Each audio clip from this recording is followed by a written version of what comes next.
Je m'appelle Valérie Michaud, je suis coach familiale. Ça fait une bonne dizaine d'années. Je suis intervenante sociale, en fait, travailleuse sociale depuis 15 ans. J'en ai entendu parler par des collègues coachs familiaux, justement, qui l'avaient fait. Fait que ma première impression vient de là. Donc, eux autres, ils avaient déjà commencé, puis ils avaient fait même leur coach, là, leur niveau coach. Fait qu'ils l'avaient déjà intégré. Fait que ma première impression de la PCM, c'était vraiment que c'était un outil de base à avoir en tant qu'intervenant. Mais tu sais, tu as des formations continues qui sont comme plus la cerise sur le sundae ou la chandelle sur le gâteau, puis tu en as d'autres que c'est vraiment, ça devrait faire partie de ton bagage de base.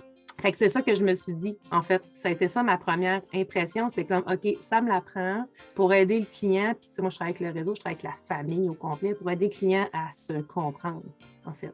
Est-ce que tu pourrais me donner un exemple concret dans ton quotidien? Au niveau professionnel, dans mes suivis tout court, là, je l'applique de plusieurs façons, particulièrement là, au niveau de... moi, je ne fais pas de la thérapie de couple, mais je travaille l'équipe parentale, par exemple. Que tu sois séparé ou que tu ne sois pas séparé, tu es une équipe parentale. Fait que ça, c'est rendu mon outil de base, là, la PCM. C'est quoi le besoin de chacun? C'est quoi les triggers de chacun? C'est à quoi ça ressemble une descente dans un sous-sol? Puis comment tu peux l'aider là-dedans? Comment tu peux devenir responsable de tes propres besoins, de nommer tes besoins, puis bon, tu sais, Fait que je ne fais pas de la thérapie de couple, mais oui, au final, tu sais.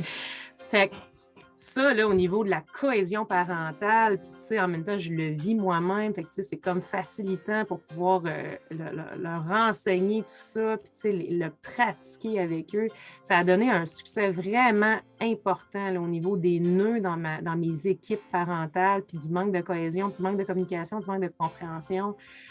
Fait que, d'aller chercher le besoin en arrière, d'aller chercher les raisons en arrière d'un comportement. Tu mets ça en pratique graduellement. Puis moi, je travaille beaucoup à reviens-moi avec des situations concrètes. Puis on les réanalyse ensemble, on refait des nouveaux chemins ensemble, puis tu repars avec ça. J'utilise la PCM comme outil de coaching là, au bout, là, vraiment. Ça l'aide des gens, même indirectement, comme tu viens de le dire, une famille que tu coaches. Clairement.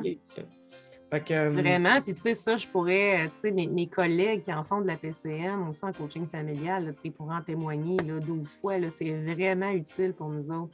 Est-ce que ça vaut la peine de faire la PCM? Ben oui, parce que moi, dans ma tête à moi, ça fait partie d'un kit de base. Que tu sois coach ou pas, au final. Fait que, pour la majorité des parents, je pense que ça devrait être un kit de base. Moi, je crois à l'évolution continue. Puis l'évolution continue juste parce que le temps il avance, moi, j'y crois pas. T'sais. Fais quelque chose, prends en charge ton évolution, prends en charge ton développement. Fait que, ça devrait faire partie du kit de base, selon moi.